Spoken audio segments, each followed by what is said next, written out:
Good morning, good morning, good morning mga friendship. It's me again, Peach Abacial, and welcome back sa aking channel. If you're new, please consider subscribing. I-click nyo lang yung red na subscribe button at yung bell katabi nito para ma-notify kayo pag meron tayong mga new videos na masarap, mura, at lutong bahay with love. So, for today, ano bang gagawin natin? Ayan, naluluma na ba ang mga tinapay nyo, ang mga tasty sa inyong mesa at tumitigas-tigas na, malapit nang ma-expired? So, may solusyon tayo dyan. Kaya, panoorin nyo hanggang dulo.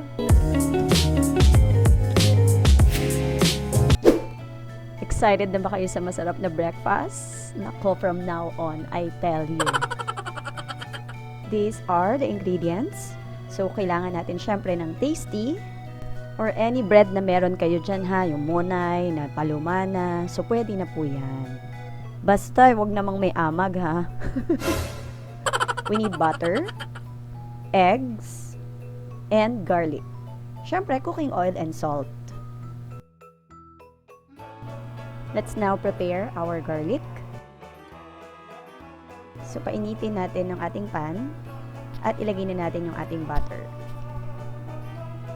Lagyan natin ng konting oil or cooking oil para hindi masunog yung butter. Once na mainit na, ilagay na natin yung garlic. And then, isaute lang natin saglit yung garlic. And after nyan, pwede na natin ilagay ang ating lumang tinapay or ang ating tasty bread or kung anumang tinapay na meron kayo dyan. Yan. So, we're going to toast our bread.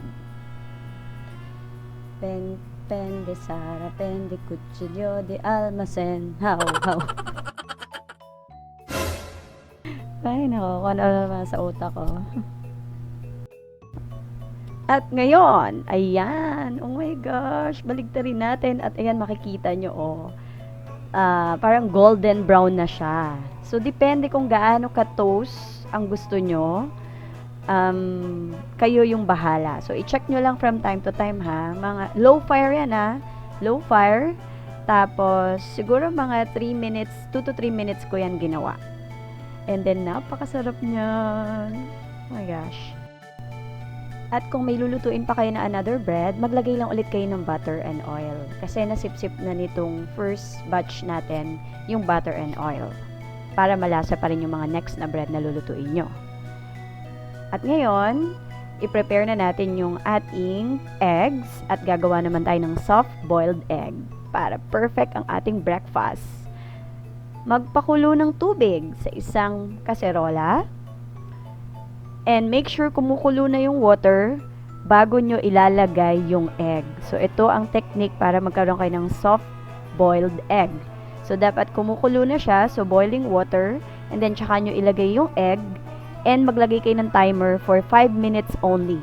And then, okay na yon. That is a soft-boiled egg na.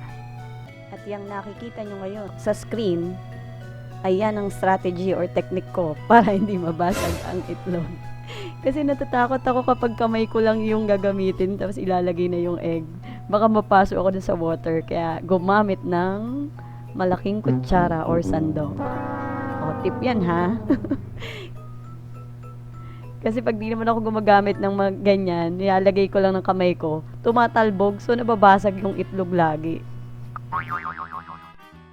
Now, our breakfast is ready. At yung soft-boiled egg natin, ay lagyan natin ng ice and water para mawala na yung init niya.